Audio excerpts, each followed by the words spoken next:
E o ministro está falando da necessidade de mais recursos para a segurança, lembrou de fundo partidário. Agora, o que nós temos é um quadro muito difícil das finanças públicas. Hoje, o Banco Central divulgou as contas do governo público, do governo como um todo, nas várias esferas, e o setor público teve um rombo recorde das contas do mês de julho, que chegou a 16 bilhões e 130 milhões de reais. No ano, o resultado negativo está em 51 bilhões e 320 milhões de reais. Dívida bruta bateu recorde também. E vamos falar sobre isso agora com o economista Bruno Lavieri, da 4E Consultoria. Bruno, boa tarde. Boa tarde. As contas estão indo mal, não é, Bruno? De mal a pior, né? Piorando muito, continuando piorando. A arrecadação que foi divulgada no começo da semana não foi tão ruim, uma queda só de 0,3%, tirando a inflação, né, contra o mesmo mês do ano passado, mas esse resultado do governo central, principalmente, muito ruim, muito pior do que a expectativa, isso tendo em conta aí a expectativa, né, de algum controle de despesa. E o governo tomou algumas medidas, teve aquela questão da tributação maior dos combustíveis, ele já anunciou que vai ter que trabalhar com uma meta pior, mais deficitária, que o Congresso está discutindo, tem de votar hoje, inclusive, para que possa ser incluída na lei orçamentária de 2018, mas já há sérias dúvidas quanto à possibilidade de o governo cumprir mesmo essa meta ampliada, né? Nesse ritmo, ele provavelmente não cumpre, né? Provavelmente, digo isso porque, na verdade, ele ainda tem alguns coelhos da cartola para tirar até o final do ano, né? Tanto o refis quanto a repatriação ainda não foram devidamente aprovadas no Congresso nem no Senado, então ainda existe alguma expectativa em torno disso, mas não deixa de ser uma frustração muito grande perto do que o governo esperava no começo do ano, né?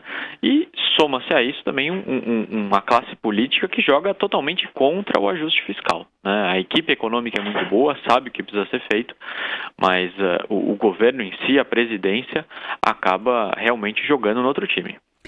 Tem muita transferência, até aquela liberação de recursos, que ainda que se fale que é constitucional, o governo concentrou essa liberação de recursos no período de acerto aí para a defesa do presidente Temer, e tudo isso dá uma ideia muito ruim para a sociedade, né, Bruno? É péssimo, né? Essa questão de você liberar recursos públicos para manter um governo minimamente vivo, né? Enfim, manter ali a sobrevida desse governo, e isso não só através de emendas, enfim, através do Congresso, mas também para estados e municípios, né? A gente sabe que as transferências para estados e municípios estão muito além do normal, do que seria, enfim, o certo, né? Pela arrecadação de impostos. Isso, enfim, ainda que exista o argumento, né, de que estados e municípios, alguns deles estão em situação extremamente delicada e por isso justificaria essa transferência a mais, a gente sabe que tem mais do que só isso, né? Existe interesse político por trás dessas transferências. E a composição toda é ruim, né? Você tem um déficit recorde das contas do governo central, do setor público como um todo, e esse aumento do endividamento, da dívida bruta em relação ao PIB, o que é um outro dado que pesa, inclusive, na avaliação do país, do risco país.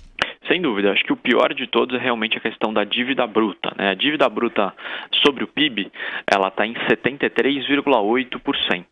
No ano passado, em julho do ano passado, ela era de 68,6%. Então, é uma piora de 5 pontos percentuais em um ano.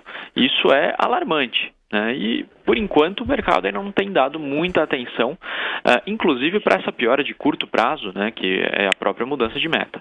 Na verdade, nem a autorização do Congresso não tem tanta relevância assim quando a gente vê a evolução das contas, porque o governo, mesmo que consiga apresentar a lei orçamentária do próximo ano com dados corretos, com essa nova meta que ele estabeleceu, essa meta pode não ser atingida. O que importa é a prática mesmo, né? Exato.